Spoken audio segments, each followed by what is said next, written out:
Bonjour chers membres de la communauté des Chevaliers du Savoir.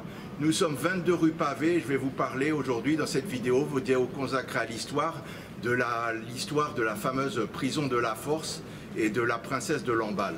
La terrible histoire de la torture de la princesse de Lamballe. Donc voilà, vous voyez le décor un peu. Ici se trouvait la prison de la Force, l'édifice en imposé par ses dimensions. Au sud, la prison des hommes ou grande force, au nord, celle des femmes ou petite force. Il est très connu pour cet épisode terrible, l'un des épisodes les plus violents de la Révolution française, le supplice de la princesse de Lamballe. Donc c'est ce que je vous disais. C'était une jeune femme qui était née en 1949 à Turin. Elle rencontre Marie-Antoinette en 1770, elle devient son amie. Pendant la Révolution, donc la princesse de Lamballe elle part en Allemagne, elle a une mystérieuse mission. Elle commet l'imprudence de revenir et de s'installer aux côtés de la reine aux Tuileries. Ben voilà. On est en 1792 de toute façon, parce que la Révolution française commence en 1789, il faut bien savoir, et ça dure 10 ans en fait. C'est pas, moi au début, avant de bien étudier les choses, je crois que c'était juste la prise de la Bastille 1789. Non, c'est en 1792 que le roi, Marie-Antoinette, toute la famille royale est vraiment emprisonnée. Donc le 10 août 1792, la famille royale est capturée, ils sont incarcérés au Temple. La princesse de Lamballe elle est emprisonnée dans un premier temps avec sa grande amie Marie-Antoinette et elle est séparée et enfermée à la prison de la Force. C'est pour ça que nous sommes ici.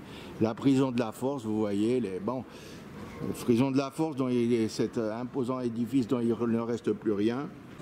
Il y a le 2 et 3 septembre 1792, c'est les journées des massacres de septembre. Alors il faut que je vous explique les massacres de septembre, on ne sait pas trop bien pourquoi, mais il y a eu des rumeurs, encore toujours les rumeurs, des rumeurs selon lesquelles peut-être les royalistes allaient faire quelque chose, la France, Paris allait être envahi, et ils décident et les révolutionnaires ou les sans-culottes craignaient d'être massacrés. Alors il y a beaucoup d'entre eux qui décident de prendre l'initiative, ils décident de prendre l'initiative et ils vont aller dans toutes les prisons. C'est vrai que c'est un peu mystérieux, on ne sait pas trop pourquoi, et ils vont commencer à massacrer les royalistes qui se trouvaient dans les prisons.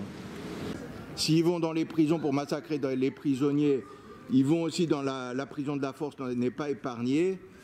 Ils arrivent armés de piques, de barres de fer, de tout ce qu'ils ont, pour investir les prisons, et notamment la prison de la Force, donc c'est pour ça qu'on est ici.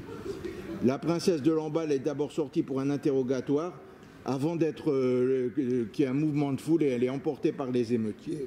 Elle est assassinée, décapitée, sa tête est portée au bout d'une pique dans Paris.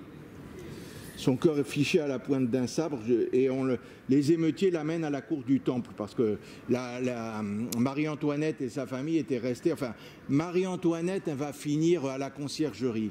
Mais à cette époque, elle était encore au Temple pendant les journées de septembre. Et son cœur avait amené sa tête au bout d'une pique, son cœur au bout d'un sabre. Les émeutiers l'amènent devant la cour du Temple pour le montrer à Marie-Antoinette. Après, ce n'est pas très clair ce qui se passe, mais en tout cas, on ne sait pas si Marie-Antoinette, je ne sais pas, là j'ai pas bien trouvé si Marie-Antoinette avait vraiment, enfin, il y a, comme souvent en histoire, il y a des versions contradictoires, il y en a certains qui diront que Marie-Antoinette a eu le temps, on a voulu l'empêcher, mais elle a voulu voir ce qui se passe, a regardé à la fenêtre et a vu la tête au bout d'une pique, ou alors que ceux qui la gardaient ont réussi à l'empêcher d'aller voir, mais quand ils lui ont dit que la pauvre princesse, qu'on avait la tête de sa grande amie était au bout d'une pique, de toute façon elle s'est évanouie. Bon alors voilà, je suis content de vous avoir, c'est une triste histoire, mais je suis content d'avoir pu vous en parler et d'avoir pu vous présenter une nouvelle vidéo qui parle de notre belle histoire de France, histoire de Paris, et de vous montrer un peu Paris à nouveau. Et bien sûr, vous voyez, je vous montrais la rue Malherbe, mais bon, c'est la prison de la Force, histoire de la prison de la Force, c'était un peu trompeur parce qu'on voyait bien entre la rue du Roi de Sicile et l'hôtel de Montréal, du 12 au 22 de la rue Pavée, s'étendait les rues d'hôtel Nompart de Caumont, rue de la Force, voilà. On est bien rue Pavée en fait, on jouxtait la rue Malherbe que je vous montrais, voilà, la grande force et la petite force, vous voyez, comme d'habitude je vous montrais cette plaque.